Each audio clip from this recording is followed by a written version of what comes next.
ఇప్పుడే అధికారి చెప్పాడు, మీకు ఇచ్చే పాస్బుక్ ఎవరు తారుమారు చెయ్యలేరు. ఈరోజు మన దగ్గర డబ్బులుంది, కరెన్సీ ఉంది.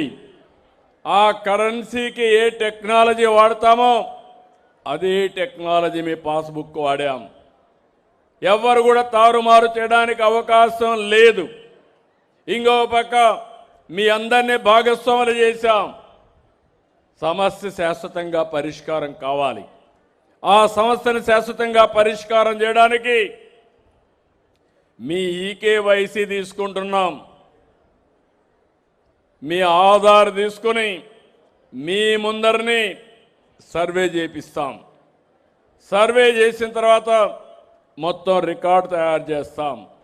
ఆ రికార్డు కూడా మీరు సంతకం పెట్టి ఈ రికార్డు కరెక్ట్గా ఉందంటే ఈకేవైసీ తీసుకొని అప్పుడు దాన్ని ప్రింటింగ్ పంపిస్తాం. ప్రింటింగ్ అయిన తర్వాత మళ్ళీ ఆ పుస్తకం వస్తే గ్రామాల్లో ఈకేవైసీ తీసుకొని ఆధార్ తీసుకొని మళ్ళీ ఆ పుస్తకాన్ని మీకు అప్పచెప్తాం.